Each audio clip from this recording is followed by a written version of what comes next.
حضرت ابو مالک اشعری رضی اللہ عنہ سے روایت ہے کہ رسول اللہ صلی اللہ علیہ وسلم نے فرمایا، پاکیزگی نصف ایمان ہے۔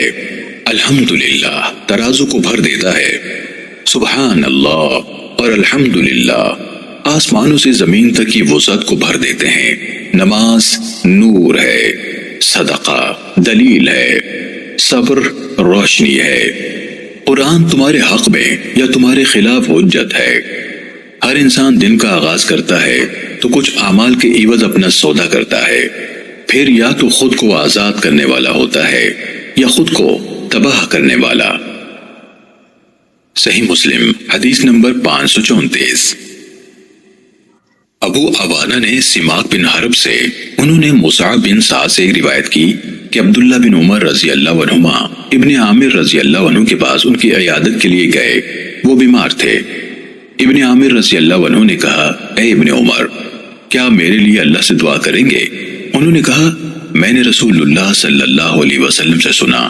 کہ آپ صلی اللہ علیہ وسلم نے فرمایا، نماز پاکیزگی کے بغیر قبول نہیں ہوتی، اور صدقہ ناجائز طریقے سے حاصل کیے ہوئے مال سے قبول نہیں ہوتا، اور آپ بصرہ کے حاکم رہ چکے ہیں، مبادا آپ کے پاس کوئی ایسا مال آ گیا ہو۔ صحیح مسلم حدیث نمبر 535۔ شعبہ، زائدہ اور اسرائیل سب نے سماک بن حرب سے اسی اسناد کے ساتھ رسول اللہ صلی اللہ علیہ وسلم سے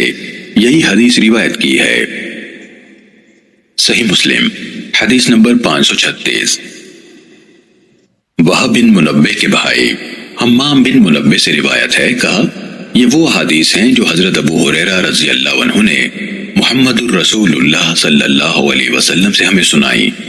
پھر انہوں نے کچھ احادیث کا تذکرہ کیا، ان میں سے یہ بھی تھی،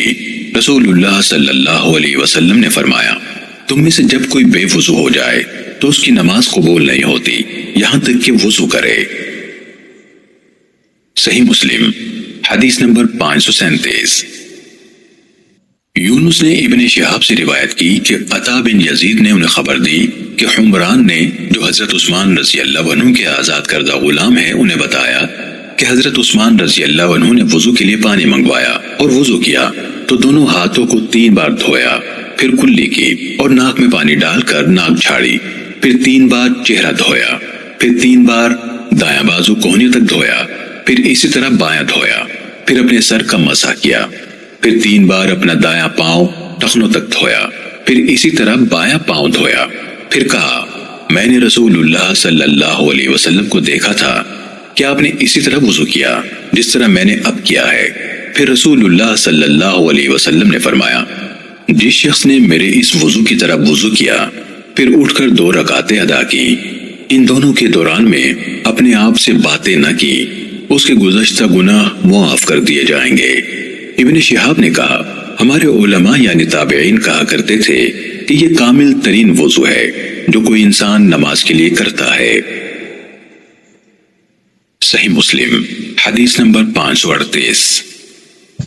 یعقوب کے والد ابراہیم بن سعد نے ابن شہاب سے باقی ماندہ سند کے ساتھ حمران سے روایت کی کہ انہوں نے عثمان رضی اللہ عنہ کو دیکھا، انہوں نے پانی کا برتن منگوایا، پھر اپنے ہاتھوں پر 3 بار پانی انڈیلا اور ان کو دھویا، پھر اپنا دایاں ہاتھ برتن میں ڈالا اور کلی کی اور ناک میں پانی ڈال کر ناک جھاڑی، پھر 3 بار اپنا چہرہ دھویا اور 3 بار اپنے دونوں بازو کوہنیوں تک دھوئے، پھر سر کا مسح کیا، پھر اپنے دونوں پاؤں 3 بار دھوئے، پھر کہا، رسول اللہ صلی اللہ علیہ وسلم نے فرمایا، جس نے میرے اس وضو کی طرح وضو کیا پھر 2 رکعتیں پڑھی جن میں وہ اپنے آپ سے باتیں نہ کر رہا تھا، اس کے گزشتہ گناہ معاف کر دیے جائیں گے۔